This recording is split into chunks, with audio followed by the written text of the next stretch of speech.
Hello everyone and welcome to another Lost Caverns of Ixalan draft, and I think this will be my penultimate LCI draft. I will have some cube drafts, I guess a couple of them, but also one more LCI draft before the next set. But at least we get to start with a good bomb rare. In this draft, the Breacher of the Schism is really good. Even if it just was like an uncommon 3 mana 2/4 Death Toucher, that would be a good creature in any deck, but this of course has a very good attack trigger, so it's like a bomb definitely. Other picks in this pack, I guess Master's Guide Mural. It is a 2-color card, but you can build a draft deck around this thing and like a late game focused deck, and then you can take over the game with this thing. But I don't have to pick it now because this is gonna be the easy choice here, and it's a decent pack here, but my choice will be rather easy. It's gonna be the same color Death Toucher at 3 mana. Not quite as good to as the first pick, but still a nice card to have around. Other good options in this pack is the Miner's Guidewing, and I think I do like the Scampering Surveyor. In most decks, there's like a Sunfire Torch, there's Netalis Favor, which are not bad cards at all. But yeah, let's keep on picking these black cards, because I definitely want to play the Preacher, so unless black is completely cut, I will be continuing with black route. And here I have multiple black options, and the worst out of these is the Blood-Rage Mycoid. And the choice is between the Necromage and the Tithing Blade, and I don't know yet about my second color. This can work in some kind of builds, maybe even better than the Tithing Blade, although I don't know if that's even the case. This is gonna be the pick here regardless. I don't think there are decks where I would actually pick these over these, unless I have already like a couple of Tithing Blades picked. But yeah, easy continuation here. There's no reason to pick another color yet. Let's be open in that regard. I have a couple of 3 mana cards, a 2 mana card now. There is another 3 mana card, but it's not. I mean, it's kind of weird because as a 3 mana 2/2 menace, it's like just a bad one. You need to have the counter, but if you can pick one counter, it's really good. And then sometimes you can just take over the game when it picks multiple counters, and suddenly you have a 5/5 menace for 3. And that's great, obviously. But I have already a couple of 3-drops, so I don't really need to pick a 3-drop here right now. The thing about these other colors that I'm not necessarily gonna take them either. I think the best choice here is the Hidden Necropolis. Because I will be playing that card, I will be playing these black cards. It's very unlikely that I would somehow end up with a deck that is not going to be playing black. But now I don't think another chance is quite that interesting to be picking now. It can be a good card for sure. But there are other good cards in this pack, namely Adaptive Gem Guard I usually like quite a bit, and the Inverted Iceberg. I have seen both blue and white coming to my direction, so I don't know which one of those is more open. But I think given what I have here, it's gonna be like a more controlling deck, and I quite like the Iceberg in the such builds, so I'll take this. Also, there is the Brackish Plunder, but I think I like the Iceberg here more. And oh, what is this? I mean, Colossal Dactyl is a really good 4-drop. Now, I wouldn't have minded. I mean, if this was just not as a good a card as this one, I would be happy to take an Echo of Dusk here. But I shouldn't really pass the best card in the pack. It's much better than the Cloud Guard here. I know my previous draft was black-green, but I can take this still here. I have to. I mean, the Echo of Dusk is my another option here, but I'll take the power over the 2-drop right now. And I think I have a good follow-up with the Mine Shaft Spider, black-green, Descent stuff. Sounds decent. I have only one card that actually cares about Descent, but I might pick easily more of those. So the Spider is Spider is nice follow-up to all that stuff.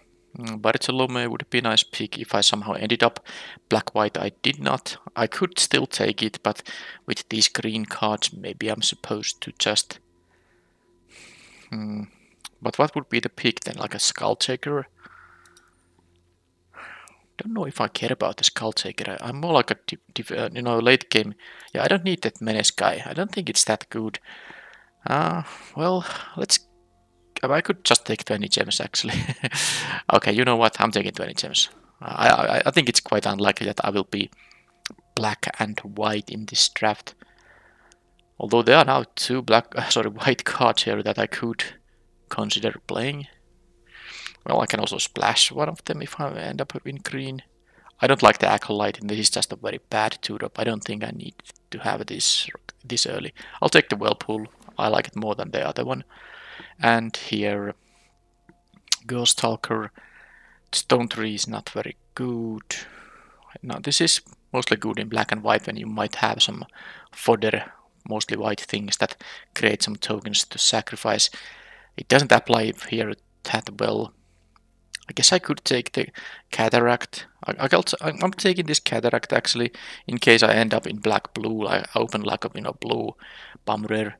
Or I can just not get any more green after having this. Was this like a pick 6 or so?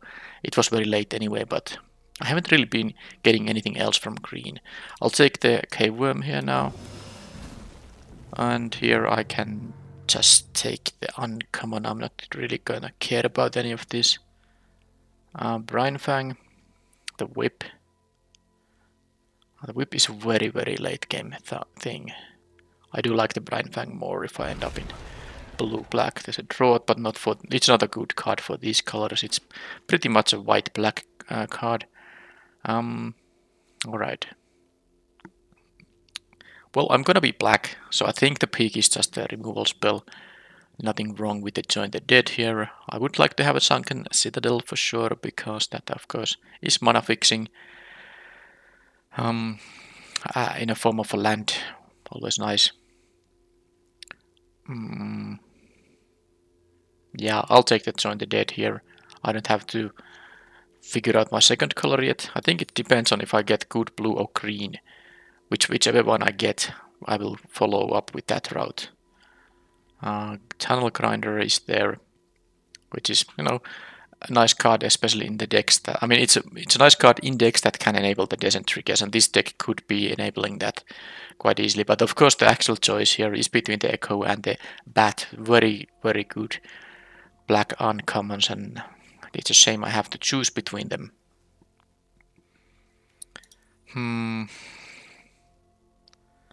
Yeah, the Bat is really good, and I am lacking now 2-drop, so I'm gonna take the 2-drop now. I think in a vacuum kind of situation, like a pack one pick one situation, if the choice was between these two, I would take maybe the Echo because it can be slightly more powerful. But in this case, I need something to play early in the game, so I'll take the harassing Bat card here instead. Alright, and I'm gonna. Oh, I was about to say that I'm just taking the Echo of Dusk because it's a 2-drop I don't mind having around, and it will be good, of course, in both black-blue and black-green. But then there is a better 2-drop in Poison Dart Frog. Because of the Colossal Dactyl, I would prefer to be black-green than black-blue. And the Echo of Dusk is nice. Also, the Defossilize can be nice, but now it's between these 2-drops because I need a 2-drop, and the Frog is just better. I'm taking the Frog and hoping I'm not getting past some amazing blue card right now, because I kind of made the decision with that pick to be black-green instead of black-blue, and I can just take another Join the Dead here. That's rather easy pick. There are some other playable cards, but this is the best out of the bunch, and now I can cut the blue. I have a Malamet Battlecliff, which I probably am going to take, given that the other option is like the Another Chance. I'll take the cheap removal spell. How many creatures I have? 6 out of 10. Okay. Well, definitely I didn't get much more blue here, so picking the green cards was reasonable now. This is mostly good in a Dino deck, and I have one Dino, so that's not going to be the pick, but I'm happy to take either the Marionette or the River Herald Guide. And I think with the lack of 2s here, I'll take the Death Toucher here.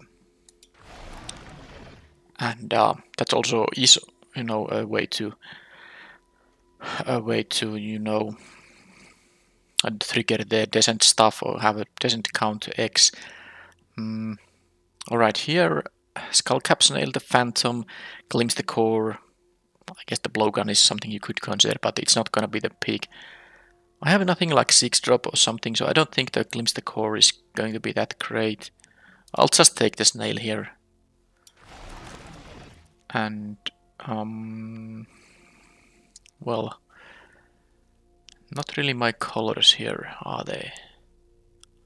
These are not really the kind of cards you want to splash necessarily, so I'm not gonna pick those, although the best two cards in the pack are the Whale and the Cudgel.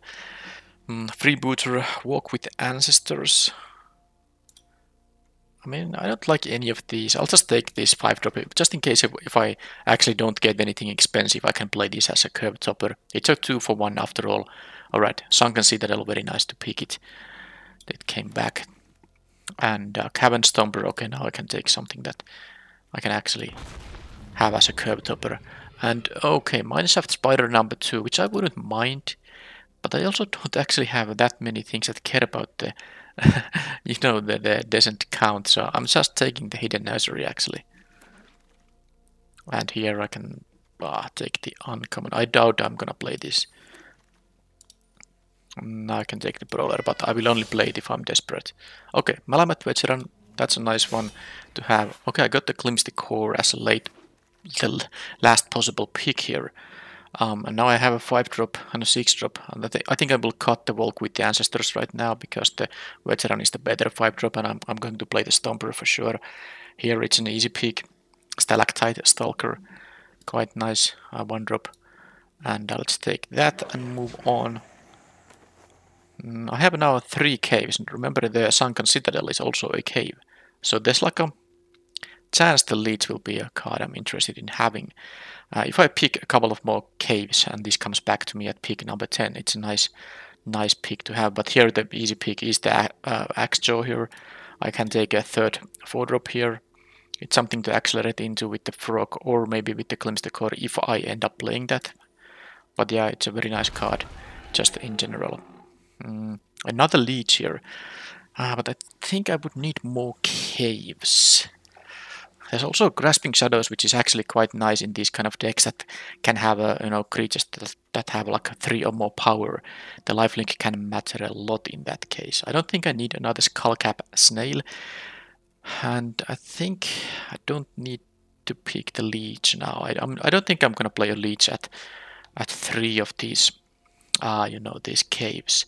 So Defossilize versus the Grasping Shadows.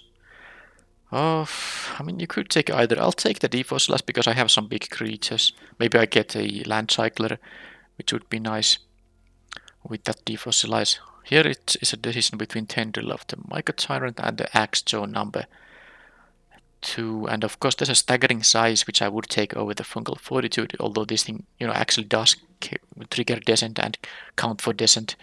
But I think this is just a better card. I mean, too much. The power level difference is enough in the Staggering Size's favor that it would be the choice here. But do I need a 2-drop here? 1, 2, 3, 4. I really want to have an Axejaw here. I'm taking the Axejaw. With this pick, I think I'm also gonna play the Glimpse the Core because I have now 4 4-drops to accelerate into. Easy Capybara, I need a 2-drop, and this deck actually can get to Descent 4. So let's pick that. And Deep Fathom Echo. Now that is a splashable card, and I have... No, this Glimpse can get me only a Forest. I don't have the fixing really.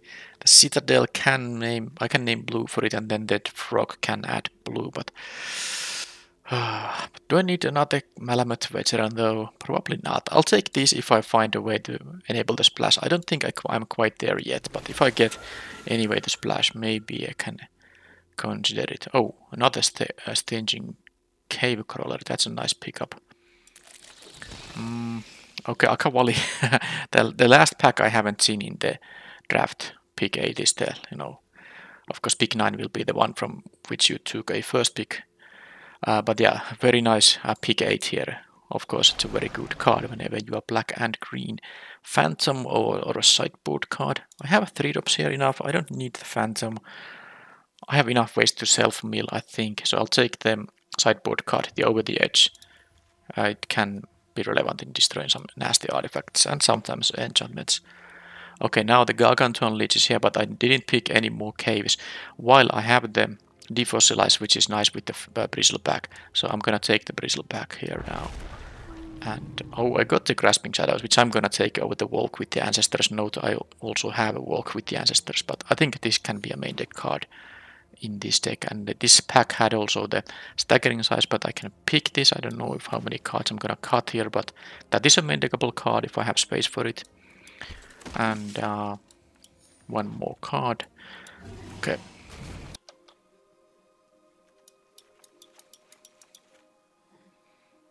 So let's just put like the Glowcap Lantern there just in case. It's a card you could run. I don't think the other options. I didn't get the the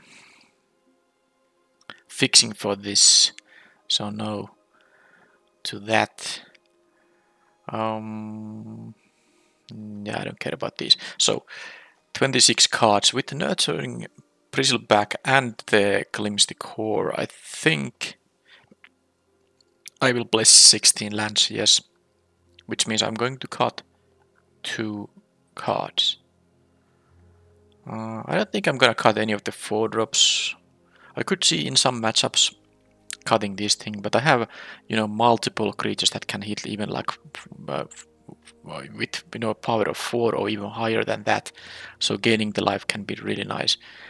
Even in against a deck that is quite aggressive, you can keep raising if you can get a nice jump of life.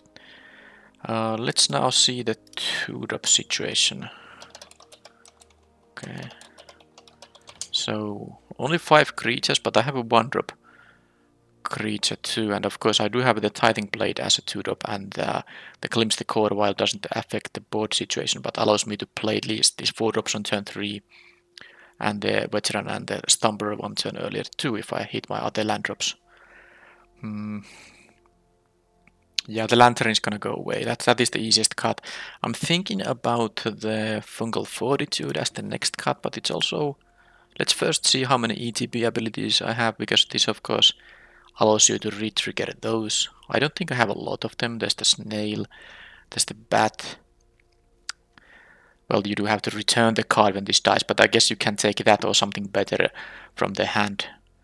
And then no ETBs. There's like a Exploring, which is, well, not a bad one, but not the greatest one to re-trigger. The Spider, I guess another meal isn't too bad. How many instant and sorceries? I have a total of 5.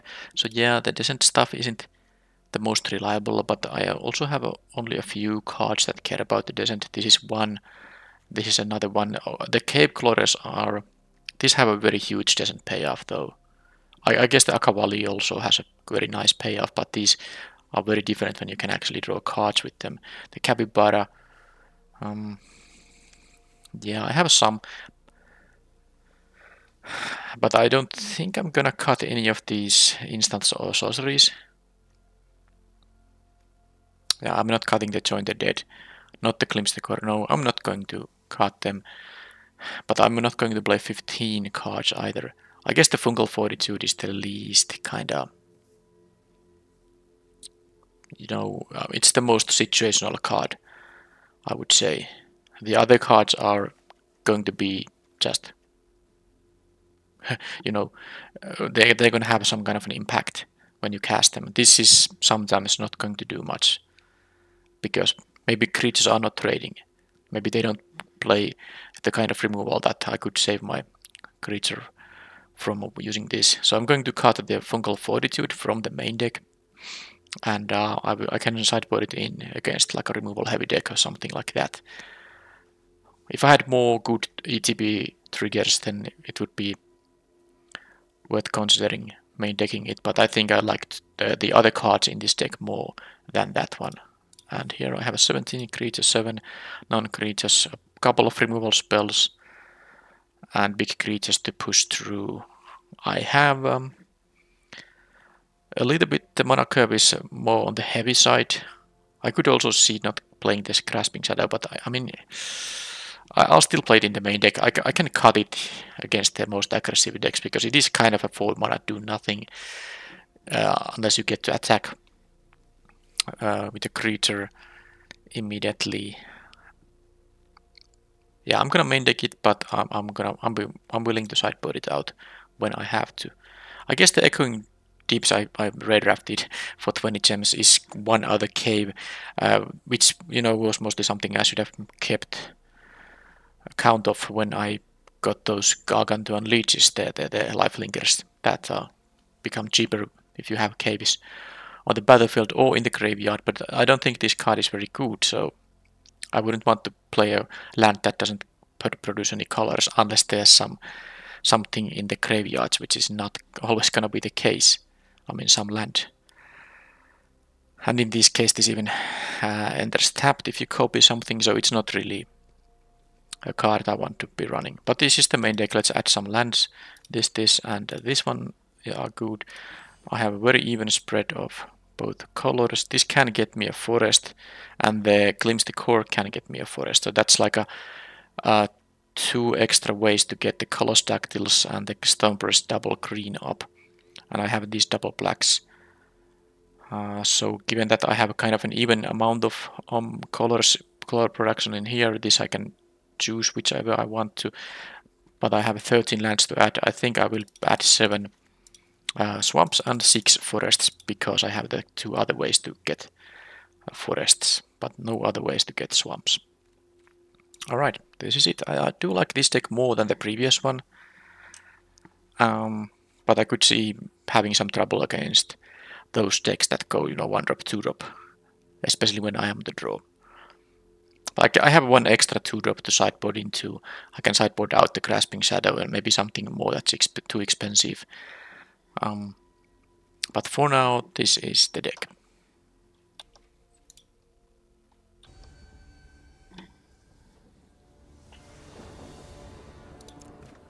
On the play, with only 2 lands, but 2 playables. They're both very decent, and if I draw 1 land, I can get the Death Toucher from 3-drop. Yeah, I'm gonna keep this. I have 16 lands in the deck, but also 2 other cards that can get me lands. So I have basically 18 out of 33. No, sorry, I see, because I have 2 lands already here. 16 out of 33 draws will give me lands. So let's see. I get to slow down them maybe a little bit. We'll see what is gonna pick. Alright, so they have a 3-fold Thunderhulk. They have a Malcolm and a Capybara. Well, I don't have like a good answer to the Malcolm. I don't care about the Capybara, of course. This Colosdactyl will be a problem. They don't have removal right now, but I would have to trade with the Malcolm anyway. There's no guarantee I'm gonna get the Mineshaft Spider up, so let's just get their better 2-drop. And I can still use, the Capybara can't block the Menace guy nor the Flyer, so I can still continue with the attacks. Sadly, I didn't get another land in either of my draw steps, which was like a clearly more than 50% chance, because it was 16 out of 33 and then it was 16 out of 32, and neither of those hit, so that's not great. I got one of my few tapped lands. They got this was a top deck for them. Okay, a shame. I'm gonna say black here because of the Join the Dead. That Join the Dead isn't bad. Of course I can't attack now, because I will kill the Colosdactyl with it. Yeah, that's quite nice actually. If I draw a land, I will be playing the Axejaw, though. I'm not happy about them getting the Siren. It blanks my lifelinking attacker. Okay, I got the forest now. I will be doing this. If I get a land, good. If I make this into a 5/4, that's also able to block the Colosdactyl. Now the problem here is, of course, the 3-fold Thunderhulk. That will be something they can actually use the Oaken Siren to cast on the. They can have it on the next turn. That's. I need to use my Join the Dead, of course, on the Thunderhulk. But in the meanwhile, I actually can. Yeah, it's just a 3/3. In the meanwhile, I have a Grasping Shadows here. Yeah, let's. I mean, I don't know what they're holding. Could be nothing. I hope it's nothing that is instant speed stuff. But I'm of course going to make this attack. I don't mind any kind of trade if they are making. This is a Death Touch lifelink now. Okay, that's good because I was gonna use the Join the Dead on the Thunderhulk anyway, plus this now allows my Stalker to grow in size. You can also sack this to make now -X, -2, -2 on something. But I think now they're gonna just attack and then cast the Thunderhulk. Now this has menace, so it's pretty good with the, you know, with the Death Touch here. So I maybe am supposed to first give them a chance to block with 2 1/1s. I wouldn't mind that happening.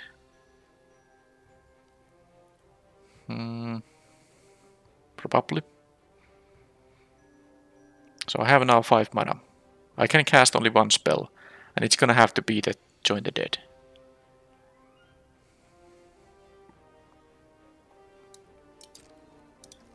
I attack with only 1 because I do want to trigger this.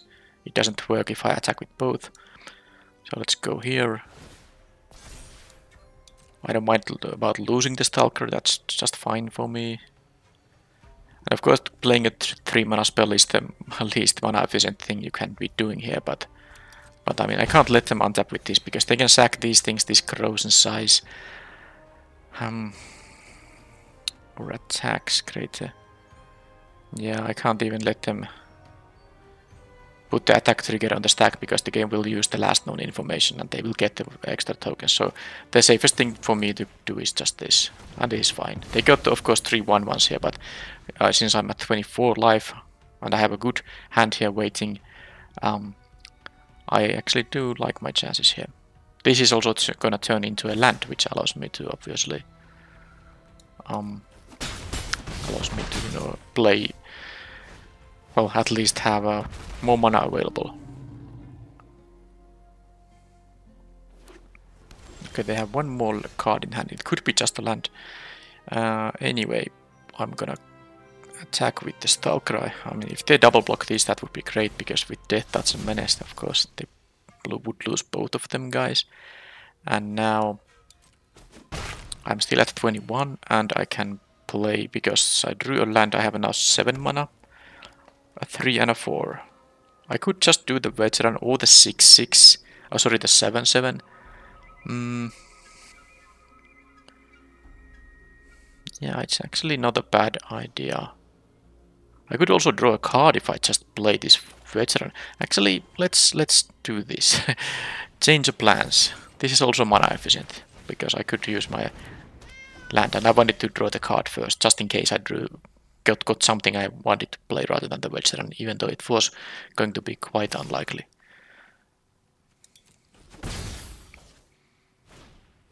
Brontodon can kill pretty much nothing from me. My deck has very few, if any, artifacts or enchantments. Now they of course have a 2-drop up. What I'm talking about, not a 2-drop, double block. Decent for double block. They can block this so that they lose only one of their creatures. Now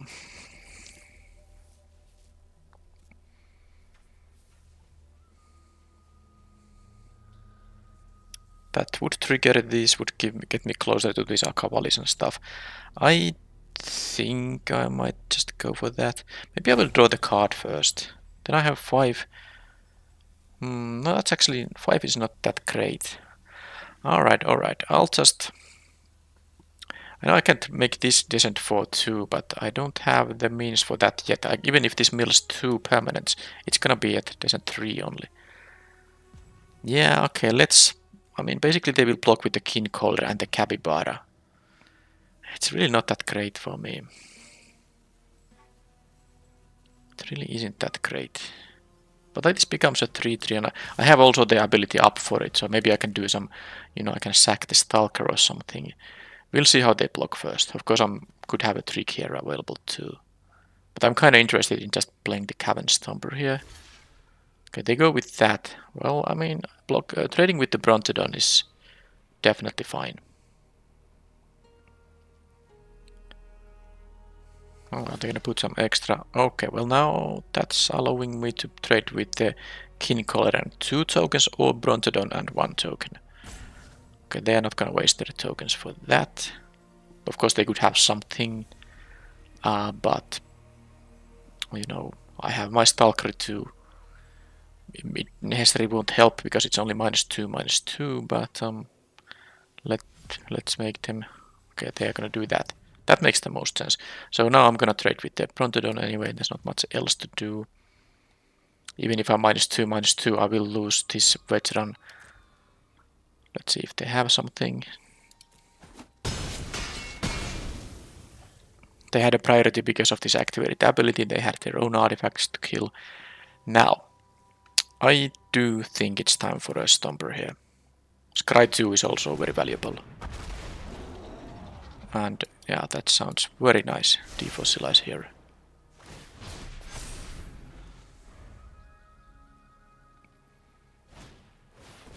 Okay, they got a good one. This attacks for 2 in the air now. And this has 3 power basically in mid-combat. What I can do though, I mean, this has always 0 power despite it dealing damage based on toughness, and same applies here, so I can actually make it so that the only card they can block with is actually the 3/3. But it will cost a bunch of mana. So, how to do it? How to do it? I think it is worth it. Let's first see if I can actually attack with it, because they could have like the flash thing that taps my thing. I'm gonna sink 4 mana to this ability now. Because otherwise they will block. I do have this defossilize though, but I mean I have other things to return. I'm going to do this. That leaves me with the ability to play one of my cards. And this is basically a 2-turn clock. And I can just play the crawler and I can block the tortoise, of course. So even if it shows this power to be, it actually doesn't affect their power. It's just a reminder that this thing says that the creatures that have less power than toughness will actually deal damage equal to their toughness, but it doesn't actually change their power. So this is the only block they can make, and they would go for the jump block rather than go to 6 here, which is totally fine for me. This becomes a 4/3 now, and now it will of course deal always 4 because it has more power than toughness. And here I will just play the cave crawler, which I can use to block the tortoise if they choose to attack with it. If they attack with the capybara, I think the Stalker is gonna block it.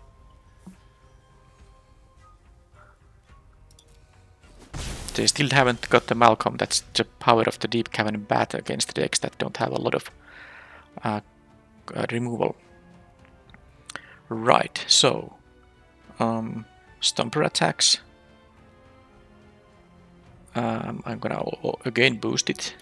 I'm not boost, but use the ability, so they can only either jump block with the capybara or take 7 here. If they have nothing in their hand, that can change the math here.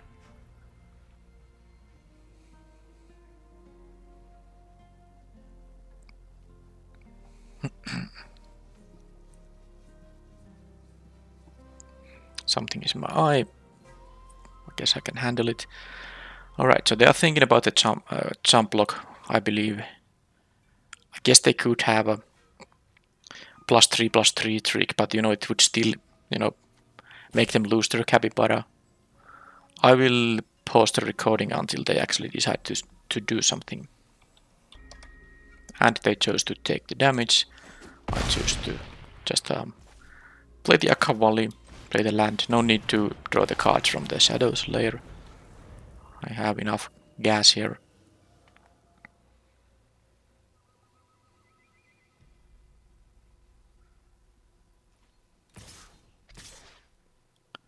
And here, do I want to block with the Akavali or with the Stalker? I'm not going to take 6 here. There's no point in that.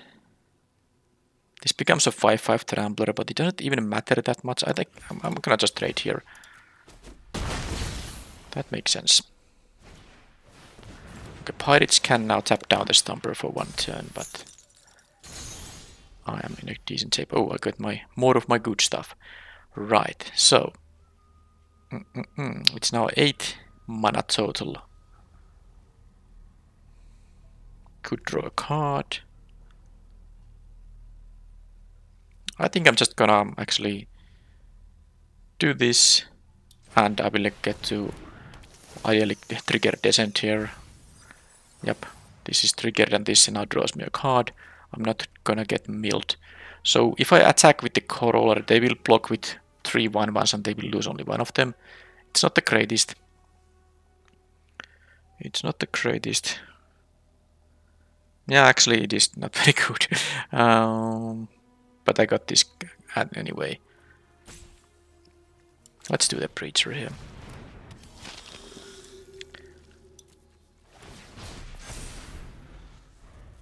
Now I'm of course in a hugely good shape here. They got another jump blocker for the 7/7, but they really didn't have a way to push through here at my board. And look at what I had left. Defossilize, 2 card draws here, 2 of my caves. I was never gonna run out of gas here. Okay, so it is a blue-green deck. There's a 3-fold Thunderhulk, but as long as I can kill it, I can maybe survive the 1/1 tokens. The Coloss Dactyl is something I have 2 good removal spells for. I have to join the deaths, and sometimes maybe I can deal with it using the Battlecliff. I am not going to sideboard into this white removal. I don't have the tools to splash here that well.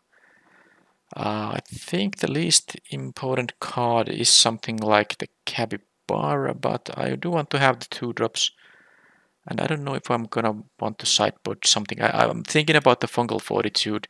We could have big creatures bouncing off each other, and I can attack into this guy with a smaller creature and have a good trade anyway, but maybe it's a little bit unnecessary. I didn't see a lot of interaction from them, so I could rely on this thing working like most of the time, all the time, almost all the time at least. I like the Skullcap Snail. It makes them exile at least a land, which might make it harder for them to get the 3-fold Thunderhulk going on. Yeah, I'm a little bit tempted to play the Fortitude here. But I would have to cut something that is cheap, and I don't like that, so yeah, I'll just keep the same deck.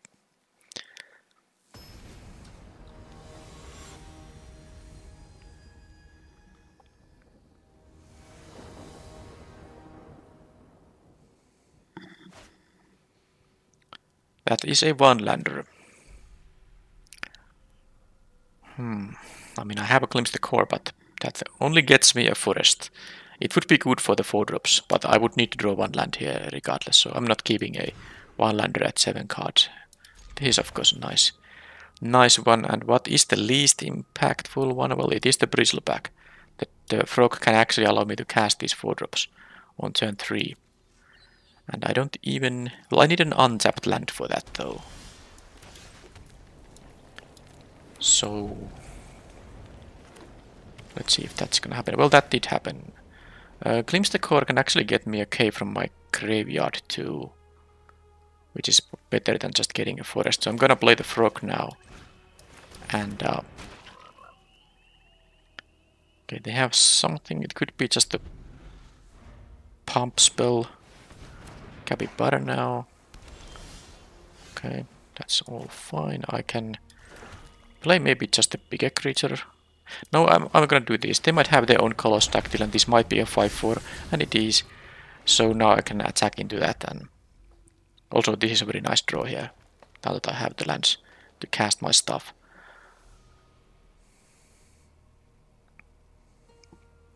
So if they have their Coloss Dactyl, I can attack into that, and that is nice.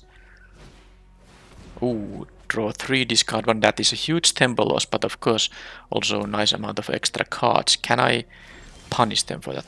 Starting with a turn 3, 5/4 does help me in the punishing business for sure. I'm going to play the Veteran here. It has more power.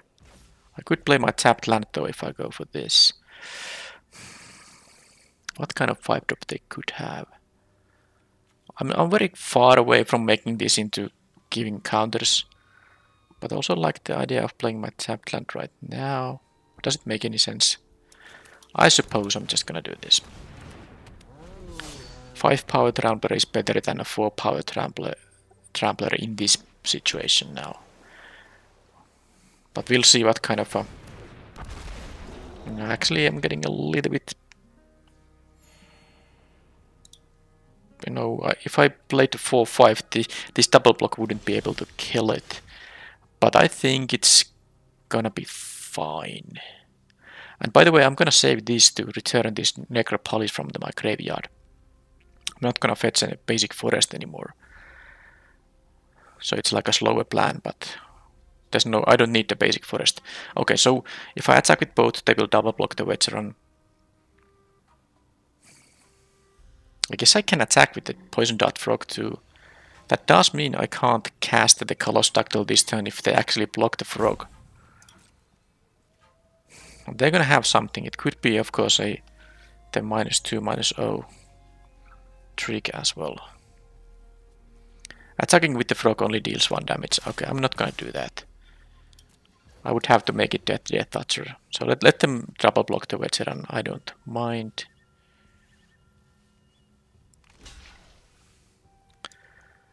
I mean, this becomes a 1/3 at some point, but I guess it's not yet. So let's kill the Kincaller for now.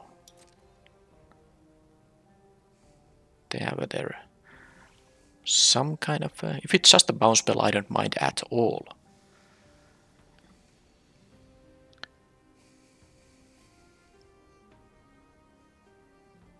Okay, that happened, and now I can play this guy and the Hidden Necropolis, which if I draw land I will crack on the next turn, and then I can use the Glimpse to bring it back. Okay, they had a bounce spell, but they took the 5 damage first instead. Now they do have this 7/7, so of course I can't now attack into it anymore. But also I have the bigger board here, so and I have, I mean, not the bigger board. Well, actually yes, after casting this thing. But also the life totals indicate so that a race will not be that good for them unless they have like another Stomper. They do get the Scry too, which is valuable, of course. Both Scry to the top. Okay. Well, there's no attack for me. There's no reason really. So with the land drop, I can't use the Spider here. I don't have 8 mana, so I can't cast both of them. Because of course, if you would be able to do that, you should do the mill first and then the exploring, in case you see something on the top you want to keep. Alright, let's do this. And I'm getting a land here, and then no caves in here. And I can just pass the turn. Oaken Siren, I have a reach guy for that. Now if they have the Thunderhulk, that is something I need to pay attention to. Now they could have cast it now. They chose not to do that. What are they getting here? A Zodiac Cliff on the Siren. Well, I have a Death Touch blocker on it, I suppose. It will be a 6/5 now, because the counter will of course prevail. And there's the Tortoise. Well. Alright. I can play yet another reach guy. So if I do crack the... No, I can crack this and still have a Death Touch up for this, because I can use mana from itself. Let's start with this. Oh, and of course I have a Sunken Citadel. This actually adds 2 mana for land activations. Yeah, that's something I forgot. Alright, that leaves me a forest open, that's fine. Let's see what I get. Grasping Shadows is definitely one of the good cards I could draw in this situation. And I don't mind them making any kind of a block, so I can just do this right now. Trading with stuff there is totally fine. I think they will block with the Capybara here. I wanted to leave the 5 toughness blocker here. I want to leave mana up for the frog too, because this will have 5 toughness when they attack. And I do think I want to I don't want to take, but 7 damage here. Actually 6 only, but anyway. They have an iceberg too. Well, that's also a good target for the... Okay, they milled the Malcolm, at least that's kind of good news. But I'm also a bit afraid that if they get the Thunderhulk thing, I will not be in that great shape. Okay, they make that move, which actually is not a bad move at all. But I do think in this scenario my block will not be the Cliff, but it will be the Cavern Stomper.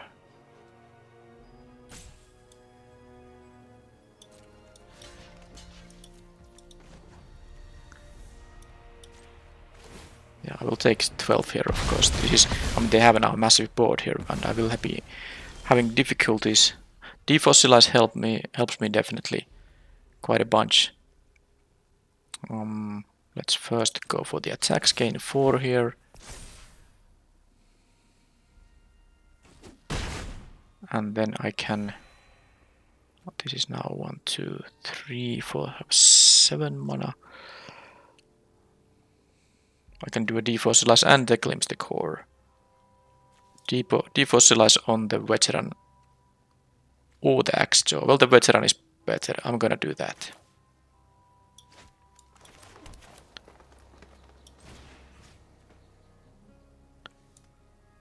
I guess I could take also the Death Toucher here. That's actually no joke, but I'm not gonna do that. I'm taking the bigger guy. Well, I'm keeping the Preacher here to make this into a pretty large one, and then I can return a cave, which is the Hidden Necropolis. And now they will attack for 6 in the air. Do they have an artifact here? They actually do not. So the question is, am I going to block the Tortoise? And I don't think I will, because I will attack with Death Touch 7 Power Trampler in here. Okay, they don't even want to attack, which does make sense. Coloss Dactyl is good, but actually Trample and Death Touch combination will be quite nice. Now I'm gonna try to mill, of course, 2 permanents here, so that the veteran will be active in that case. And that worked. And now this is any creature, so I can make it into an 8.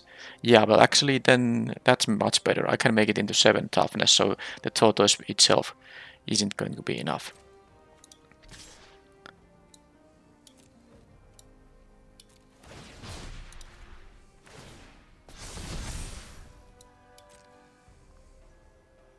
I should also maybe draw a card, because I can do that and still have the Preacher mana up here.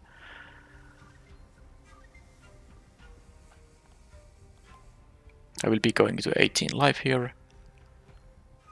And any kind of block, that makes sense. The Lawkeeper is kind of an easy card to throw away there. But let's now do this and draw a card. That's not a bad one. Death Touch Trample allows me to trample a lot, of course. And now they are down to those things, and I'm actually tempted to play the Stalker to get the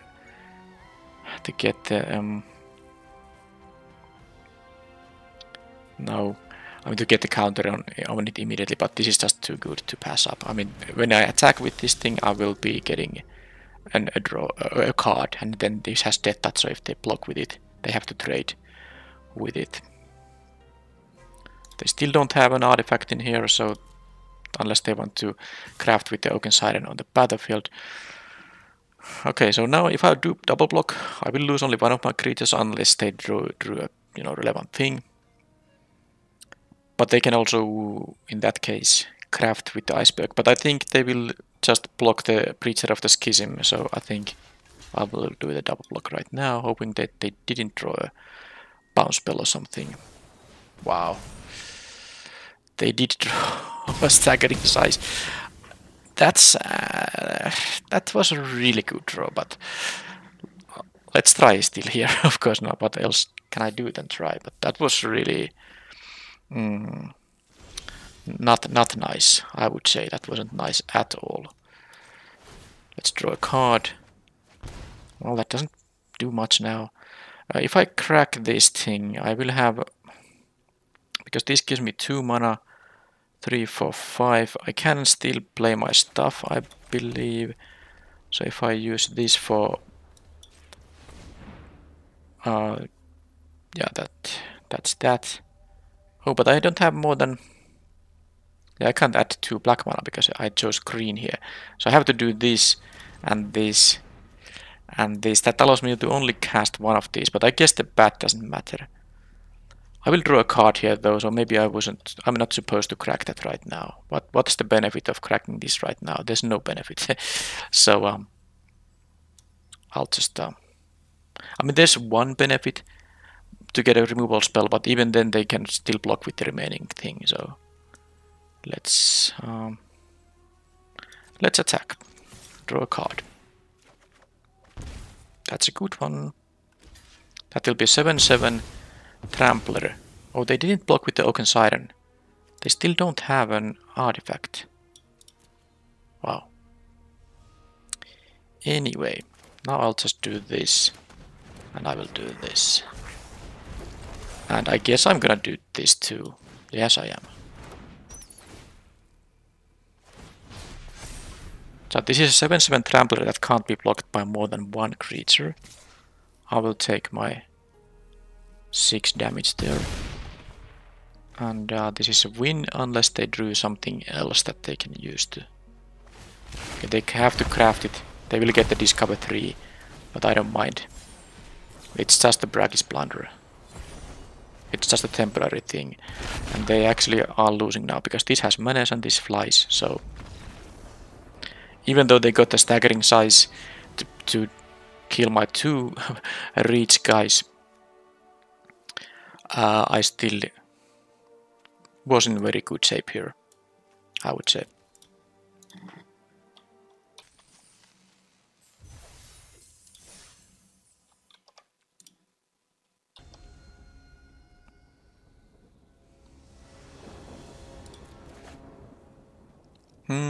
Okay, this is at least a 3-lander, no early drops, and I don't have the second swamp for this thing, but it's gonna be a keep. I have 2 nice 4-drops. And I'm on the play, so I can maybe afford to not have early drops unless the opponent goes 1-drop, 2-drop. That's yet another good 4-drop. I of course do need to have the 4th mana by turn 4, but let's see. I mean, I would have to get either... I mean, if I just draw the 5 and 6 drops in the deck, that would be horrible. But okay, this is a good start. This is, by the way, you're gonna trigger both abilities when you have the same life total as the opponent. So I'm gonna get a token and a card if this thing survives now. They might petrify it. Okay, so these, of course, very nice now. Ideally, I will draw a land here because I didn't draw it yet. But I get now the both things here. Okay, that's not a land. So I can kill the pirate with the Battle Cliff. I just don't know if I want to do it. It's not really necessary, I wouldn't say.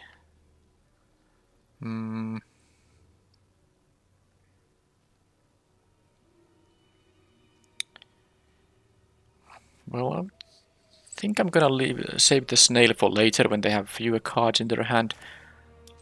So let's do this. Mill, of course, because I have a reason to have stuff in there, of course. I did draw a land and did mill a land, but it was also 2 permanent, so I'm closer to my decent stuff. So, Battle Cliffing this thing with this thing doesn't give me the counter.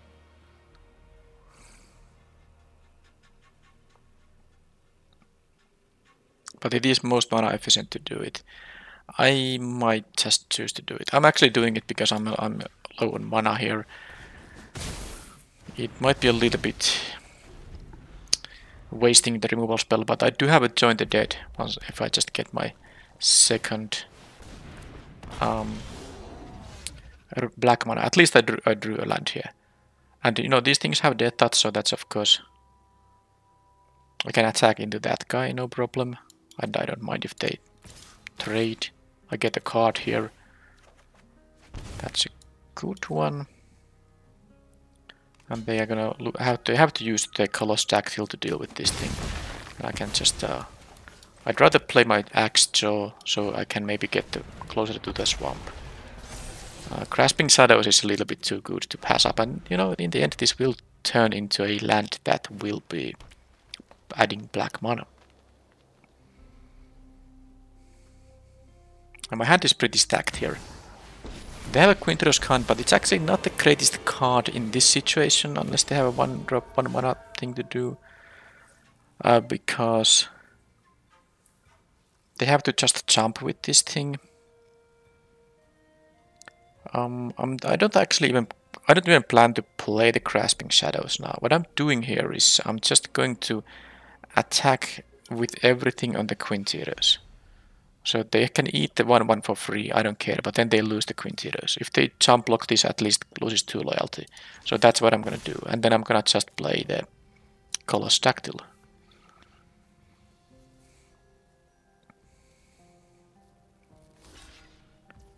No trample tricks here, sadly. And but this guy has trample naturally. And I can play the Grasping Shadows, Death Touch and Trample is very nice, but now they get a 3/2 and whatever they're gonna cast, it could be like a Cavern Stomper, a 7/7. Could be a Nurturing Bristleback, they have a Treasure. Axe Jaw and with 3 mana left. Ginotomaton. They don't wanna keep that. And then they can either discover and lose this guy or put the 3/2 up, which is of course got a better choice there.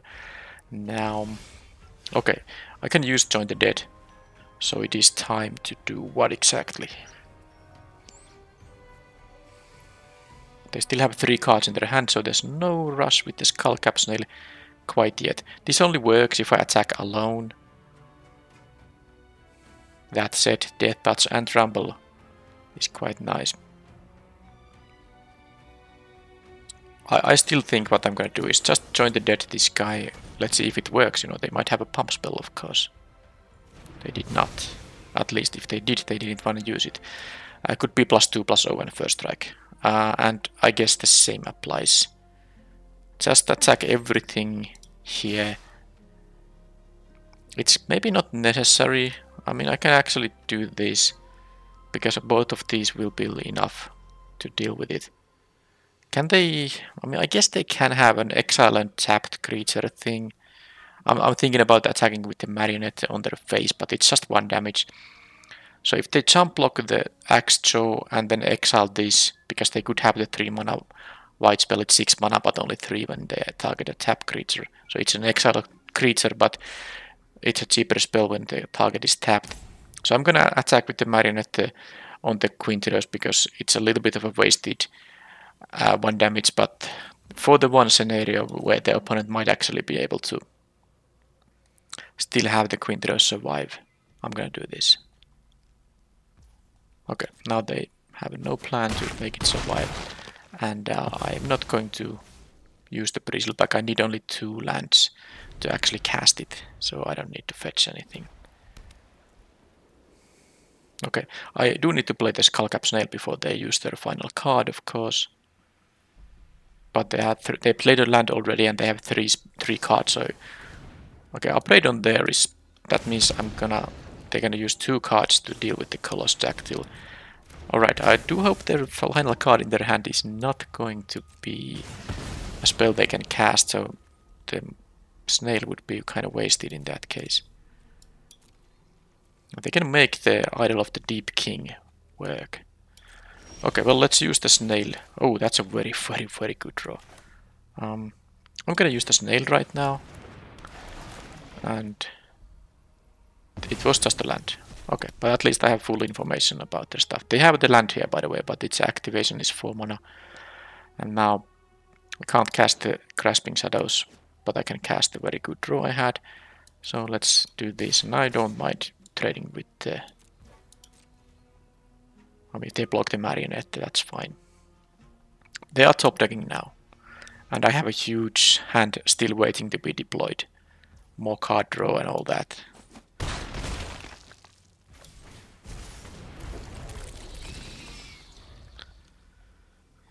They have an artifact in their graveyard, so the Idol of the Deep King can be turned into a +2 equipment, +2/+0 equipment, which I don't care about that much.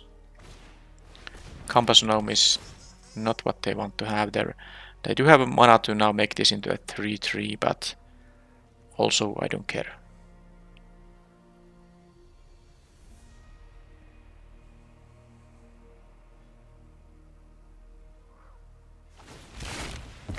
Now they don't have a mana to make it into a 3/3, and they're just gonna trade away their stuff.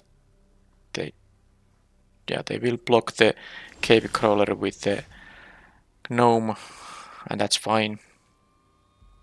I could even attack with everything. If they choose to put the 3/2 on the 1/1 lifelinker, they take a bunch of damage. It's definitely worth it now. Also, I drew the Veteran, which is quite quite nice. This is, I mean, I haven't even gotten any more lands than the 5. I don't care about not being able to play this because, of course, I'm playing a lot of... Oh, they can also do that. I was foolish because I didn't realize that, but it wouldn't have changed anything. This attack was the correct one regardless. But yeah, it doesn't matter that I don't have the Bristleback here because I just have all this gas, never-ending gas now. I haven't even deployed the Grasping Shadows because I have had more than one attack on every turn. I have not wanted to limit my attacks to only one. They drew a 4/4, which they can make into a 6/4, but of course this is a ward 2 and I can exactly kill it. And this is gonna be game over now, because I have enough damage here. Alright, so they have a Quinteros Khan in there. What else? It's a red-green deck splashing for the Planeswalker, and they have a nice land also to use if they get their planes. Well, red-green dinos. No reason to use the over the edge here.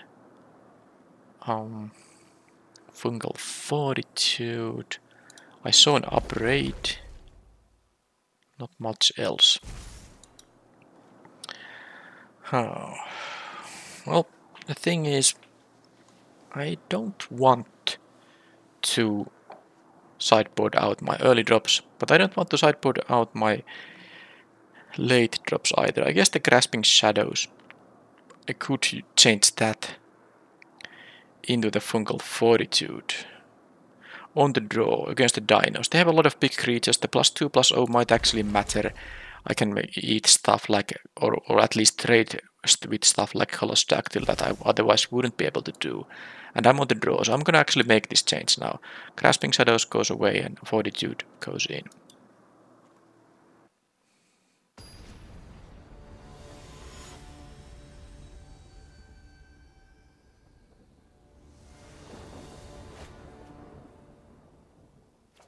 Okay, nice hand. I have a 2-drop, and I have both colors and 3 mana total.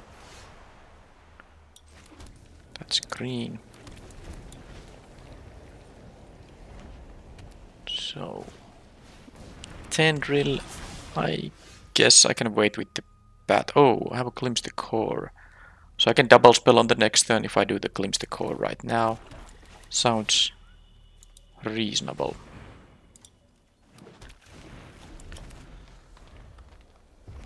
Red-green probably doesn't get too much of fodder. So that my Tithing Blade will, you know, eat something that's somehow significant. Alright. Am I supposed to have the bat now? Well, I don't exactly need the Poison Dart Frog's mana for anything, so I'm gonna play the bat, but I will first make this decision before I show that I have a bat here disturbing their hand a bit. So they are going to go to 7 mana, but I do have to join the dead if I need to use it on that thing, and of course if the game stalls I have to do that. But let's see what is in their hand right now. Well, that's okay. I'm pretty happy I did the bat thing, because that was castable on the very next turn. Alright, I need to build a board presence before they find a kill spell on the bat and then can cast the Quinteros can't, because when the opponent has a Planeswalker, you definitely want to have creatures so you can pressure them. Pressure the, you know, the Planeswalker. Okay. They have at least an Upbraid and an Idol of the Deep King to kill the bat. But this was a good one. I have the Akavali here. And this isn't gonna be more than 1-3 right now, so I'm gonna play this. I might need the mana, and I might want to just, you know, threaten stuff with the Death Toucher. That is now 1, 2, 3, 4, 5, 6, and I know they have a land. So next turn they will be able to use the Tendril of the Mycah Tyrant. So I'm gonna go with the Join the Dead now, unless they, for some reason, but they can actually make the land into a creature as well, which I actually don't mind. I can attack with everything. They won't be able to block my flyer, and I will trade this with the land, and I will trade with this with either of their things, and I can use the 2 mana to make the Death Toucher and still have mana up. So let's see what they choose to do.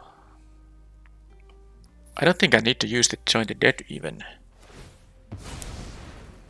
Although...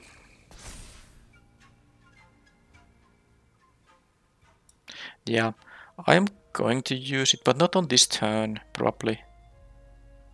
Oh, they chose to do that. Well, that's just fine. I mean, that allows me to play the Colossus Dactyl, and now they of course don't have nowhere near enough 7 mana. They sacked even the treasure there. Wow. I did not expect that to happen. So now if they find a kill on the bat, they don't even have white mana left. Oh, well, they do because they have places in their hand, but I mean, okay, they found an upgrade. But it's not so big deal right now because I have the Join the Dead in here, and I have the board presence here. This is all fine. I will be just trading with the Mycah Tyrant if they choose to block. I can play the Capybara then, and I can even consider... okay, they have a trick, but I have a Join the Dead to punish them for that. So it's the +3/+3, right? Yeah. No. Not for me, no. So now what they can do is they can play the Quinteros and probably nothing else, because unless they draw 1 mana card, they do have the land, the 6th land, but Quinteros costs 5. Okay, they don't even go for that. Understandably, because it doesn't do much against this board state. And now if I don't draw land, well, I was thinking about this, but then again I have better uses for my mana than fetching this. The thing about this is that it would give this Descent 3, but actually Descent 3 doesn't help. Let's do this whatever. I mean, I'm gonna attack still with... okay, well, I mean, I also have this to produce mana with, so which I totally forgot. So next turn I can actually just cast it whether I draw a land or not. This can craft with a cave. They do have a cave in the graveyard. It's a 5/5. But they choose to discover with that thing instead. So they got a Plundering Pirate. This is a 6 mana card. Always. I mean, it has mana value of 6. Alright, I think game is over now. I mean, unless the Unloaned card in their hand, which they have 2 mana for, is gonna do something great. But I don't think they're gonna have a good chance, especially because this Tithing Blade can be used. So, you are used to start eating their life total too, but here I think I would have just gone for the... while I can cast this now thanks to the frog, I might have actually gone for this precon, but of course I have a lethal attack if I just attack with everything. Because even if they block this, this is gonna be 6 damage. So I was gonna play the Mineshaft Spider, ideally mill 2 permanents to make this also into 4/3, and then, you know, I can attack with the frog and all this, and then they would need multiple things to deal with my board.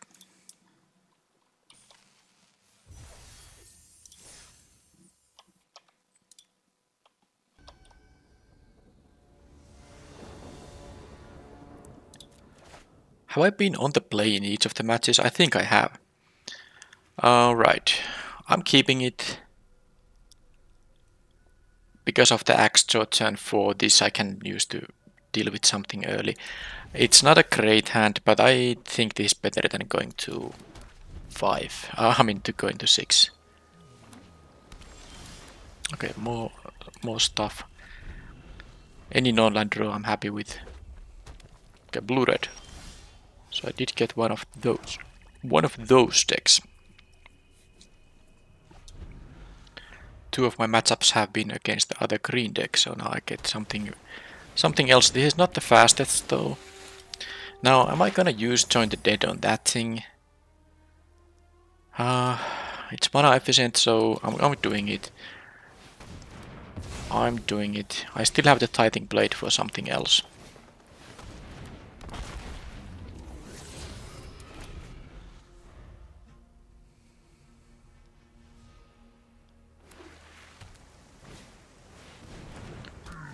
Guess I'm gonna play that because I don't want to trade with that thing. Oh, there's a better thing. Now let's keep in mind that they can actually with the treasure play the Clockwork Wrestler -2, -0, but this actually would pick up a counter. This would become a 4/5, and it will still kill the pirate. I'd actually rather get the extra counter. Plus, if they do have a Clockwork Wrestler, the Tithing Blade isn't gonna be that great either. Here I'm definitely milling. Okay, 1 land, that's good.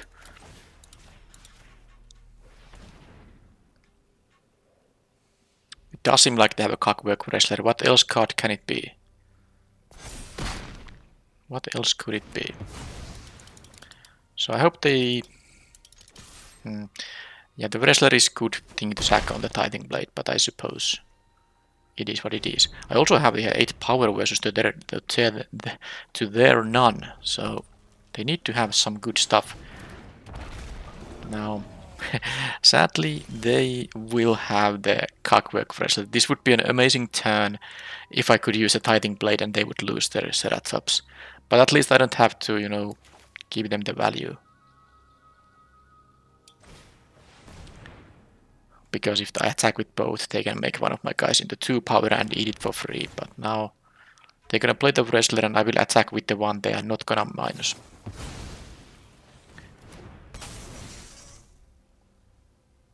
So trading with the Ceratops using this spider is totally fine for me.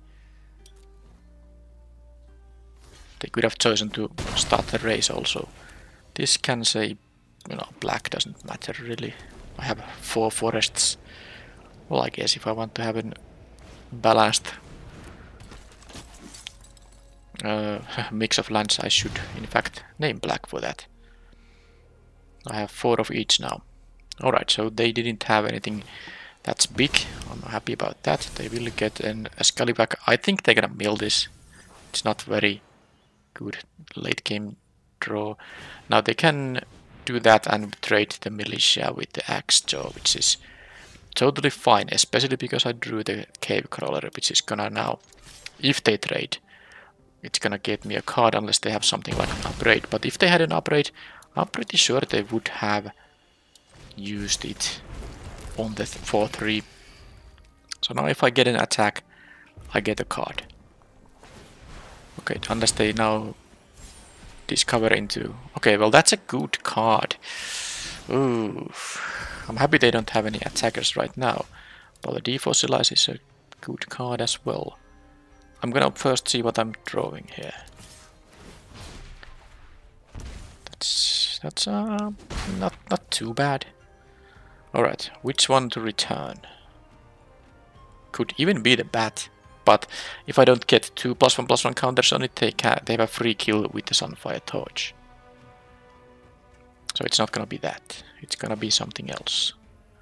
So milling more is not gonna be that relevant. Let's just have triple explore, shall we? That sounds like fun. Well, I'm gonna keep that thing 3 times on top, for sure. So I have a 7/6 which they can bounce or I guess petrify now. Okay, that the white card in their hand was not a petrify. For that I'm very happy. So of course now if they don't have a way to deal with the Axejaw, they also won't be able to attack with the Animpakal, or they will be able to attack, but it wouldn't make much sense. Now, because I did actually, you know, because I did get a thing back from my graveyard and I didn't explore mill anything with the Explorer, I lost my Descent 4 here. So I think the better idea here is just to play the Grasping Shadows and attack with the Axejaw by itself. Get 7 life. And they're probably gonna jump block there and get the Preacher here as well. I have a couple of Death Touchers to block with. Now they will attack with the Cloud Guard and this will, you know, do its thing. It's not a gnome creature, so this picks up a counter. But I would say I'm in a pretty good shape here regardless.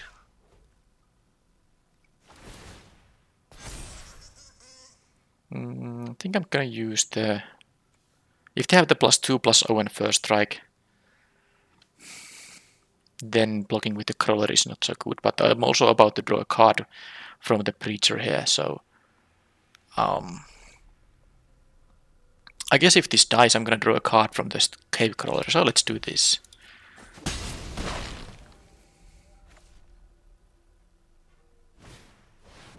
Okay, another Cloud card. So they're kind of like a... Not blue-red, but blue-red-white. This is not the only thing that I was splashing from white. Okay. So, if I attack with more than one creature, I will of course not get the Grasping Shadows going on. But I think it's worth it. It is worth it. I don't mind if they trade with the Schism thing. Okay, another Cave Crawler is definitely nice. So I can do that. And now, thanks to this Hidden Nursery, I can actually go with the Tithing Blade, because this will also eat a thing from my graveyard. Because I'm not gonna eat a thing from the battlefield. But I can use the Hidden Nursery to hit Descent 4 pre-combat. So I'm gonna do this. And what's my creature? It's going to be, I guess, the bat at this point. Or maybe the spider. I have... Okay, the Defossilize is the only thing that allows me to bring stuff back, so it doesn't even matter. It does not even matter then.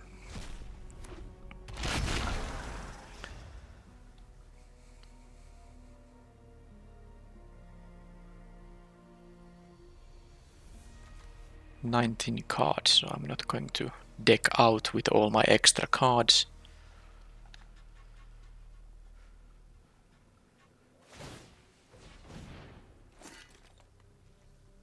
I think I'm gonna double block with the Cave Crawlers just in case they have the... Well, no, I forgot they get 2 attackers now. Well, I'm gonna double block, but in this way. Of course, the more counters this picks up, the more attacking gnomes there will be.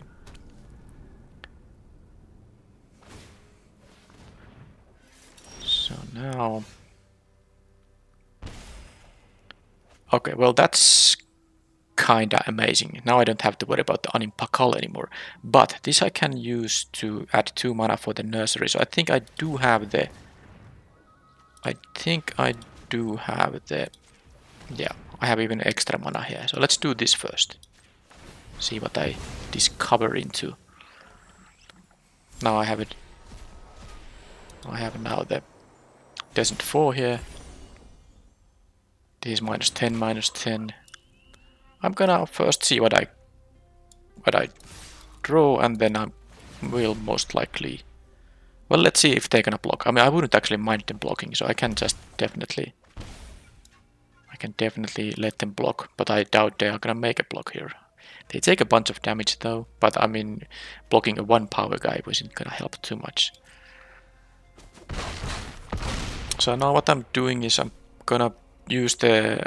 I could use this, but I think they just are holding a land. So I'm gonna use on their upkeep the Join the Dead. So if they have like a counter spell or something, at least they have to use mana on their turn. So let's go to their upkeep and then deal with the Animpakal. They can kill the frog, of course, with the Sunfire Torch, but if the Animpakal dies, I wouldn't really care about it at all. Alright, that's that. Now they need like some kind of a rat effect, but I don't think there really is one. the Cave Rat would deal 2 right now. Not enough. I can take here. Well, they are not in a position to attack, of course. Let's use the snail, so they have to exile whatever they have in their hand. I have perfect information, and then... Yep. Game will be over, because... Well, it's not exactly over.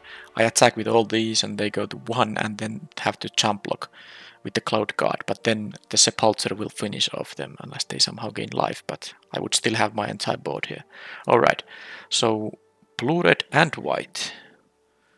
Blue, red, and white. I don't think I saw enough aggression here to play a stupid 2-drop here, you know, the Malamet Brawler. But I could see not playing the Grasping Shadows. How about the Over the Edge? Blue, red, and white can have some artifacts, but actually I didn't. I mean, artifacts worth killing with a card. I didn't see ones. So, Grasping Shadows could be sided out in favor of... Well, if I'm not playing the Malamet Brawler, what's it gonna be then? Fungal Fortitude? I mean, it's not even gonna be that important against them. They have mostly low toughness creatures. I don't need the +2/+0 for anything, and you know, countering some random removal spell like a Sunfire Torch is not necessarily that important. So maybe I'm gonna keep the Grasping Shadows as a way to gain life if they get an upper hand early in the game. Yeah, if there was a target for the Over the Edge, I would trade that with the Grasping Shadows. But here I think it's just a... It's a no changes sideboard decision.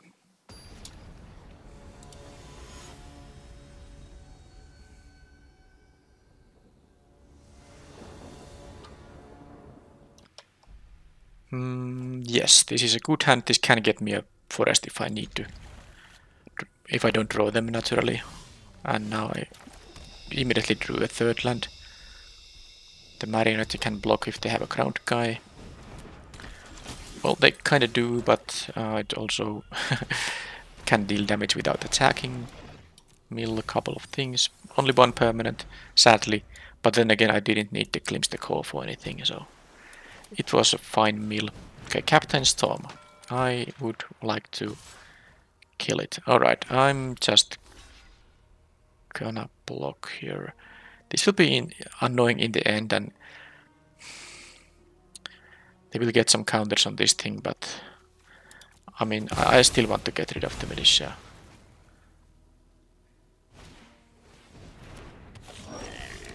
Okay, that's a good one. Sadly though, I don't have the 2nd black.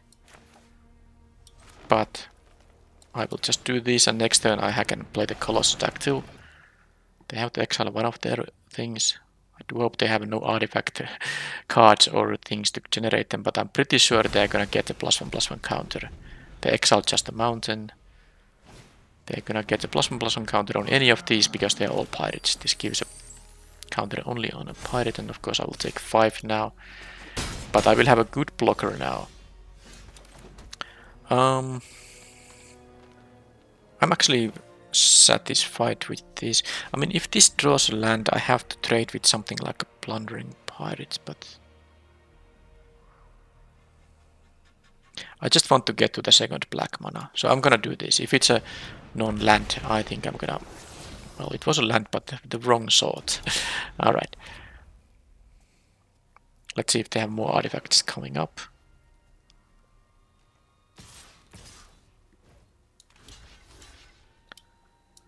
That's that. Okay, no artifacts, at least not yet.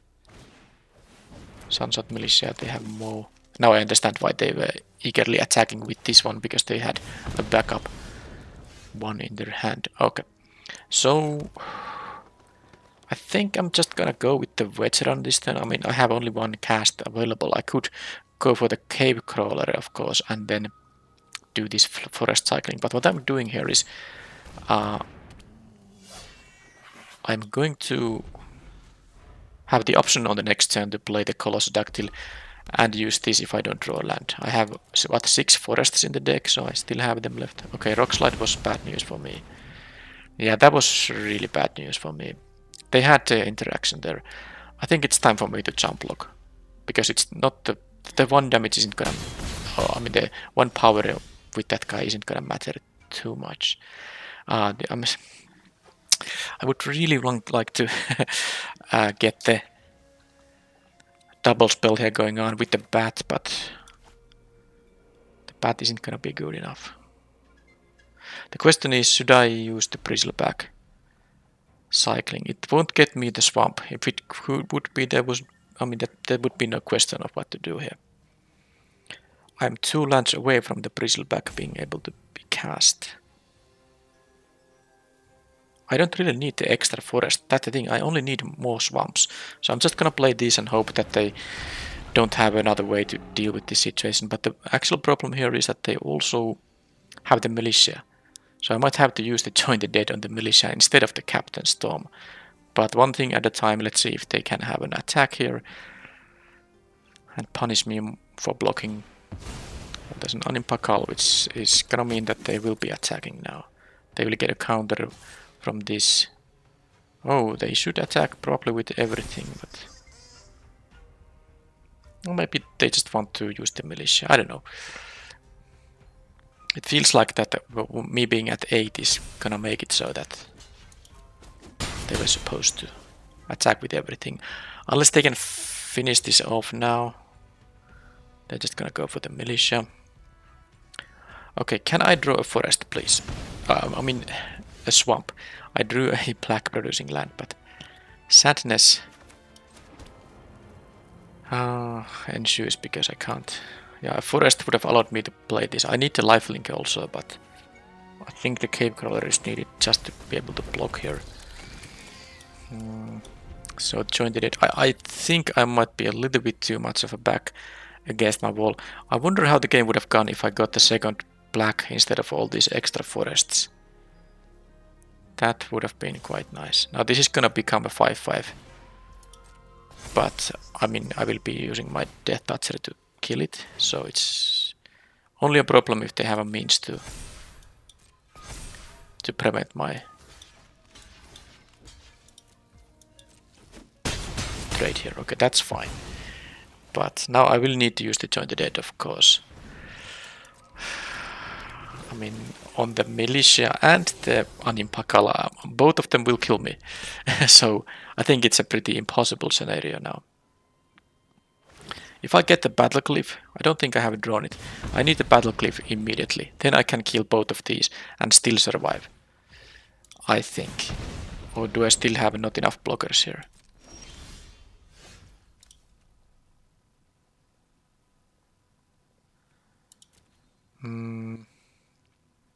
So this can do 1, 2. With any permanent I will kill, of course, one of them. The problem is that if I let this thing attack, or anything that's not a gnome attack, this will create 3 other 1/1s that are attacking. So the sad fact is that I lost this game because I didn't get the black mana. I can't cast like the bat and this thing. They can actually just attack with everything. I don't even need to show them any cards here. Because, you know, if I kill the Animpakal, they will just do 1, 2, 3, 4 attackers. I go to 1, I go to 0. Or if they want to play it safe, they can just keep tapping and I will still be losing. That was a shame. But they also had a good start with the Captain Storm and then the Animpakal. I will be on the play now, so do I want to change my mind about things like Over the Edge is still not good. Not really a lot of artifacts that I want to be killing. So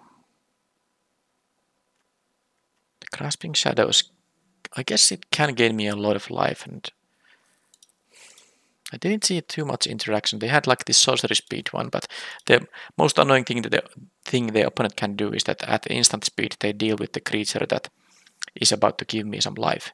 You know, bounce, for example, by blue. But I haven't seen that stuff. Yeah, I don't think the cards I have here are that good. I'm gonna just keep the same deck and I will at least be on the play here.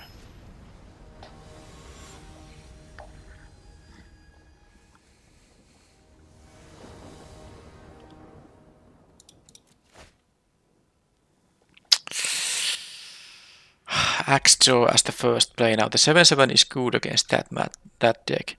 I am going to keep this.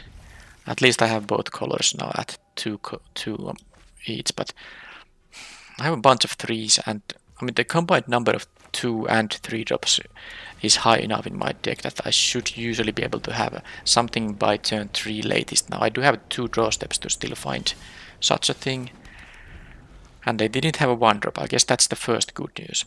No 1-drop from them, and no 2-drop either. And here I will be getting the forest. I don't even... That allows me to play the Cavern Stomper early. Turn 5. I can do a turn 4 Axjo, turn 5 Stomper, assuming... No, I don't have to assume anything. I have the 6 lands already. So now that they didn't have a fast start, they might have an Animpakal though. And that could be a problem if they... Okay, they didn't. That's not a problem anymore. That could have been a problem if they, you know... I should have waited if I get a tapped land here. Well, I did not. I don't need this guy. It would have been a problem if they had an Animpakal and then they kill my thing. Okay, so what to do now?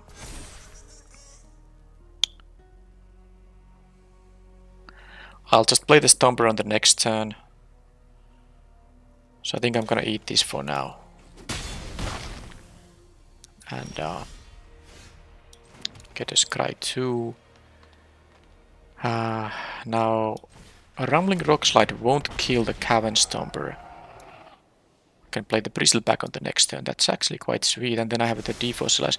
So the only thing that kind of punishes me for attacking is if they have a Petrify. I would take a ton of damage in that case. This would get a counter and 2 attackers, 3, 5. I would take 9 damage if they have a Petrify or some other way to kill this, like a bounce spell.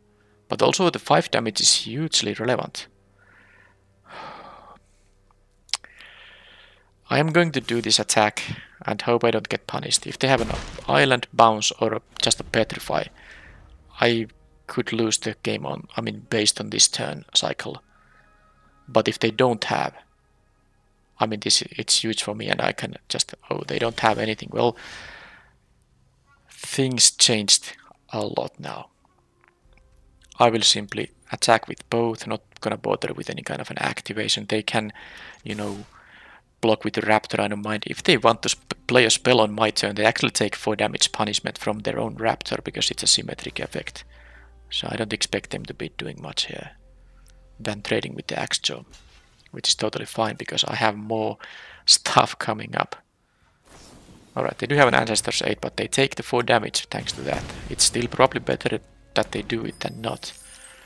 But it's pretty good for me, they are now down to 4. Unless they have another... oh, they have also a bounce spell. Do they? No. Well, first strike first and now... Okay, nothing. Good, and then I can do my Bristleback. Comes with a friend. And I can defossilize anything that dies if they deal with some of this stuff. They don't have 5 lands on the next turn, so if they have a Rumbling Rockslide, it won't kill the Bristleback because it counts the number of lands, even if they could have 5 mana with the land drop thanks to the treasure. And of course I'm now pressuring them a lot. I have 2 lethal attackers for which they don't have any easy...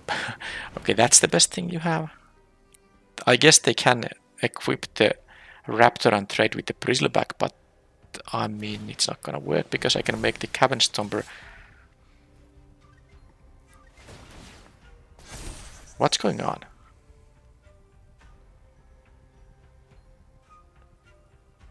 Well, I'm not going to block the Raptor at all.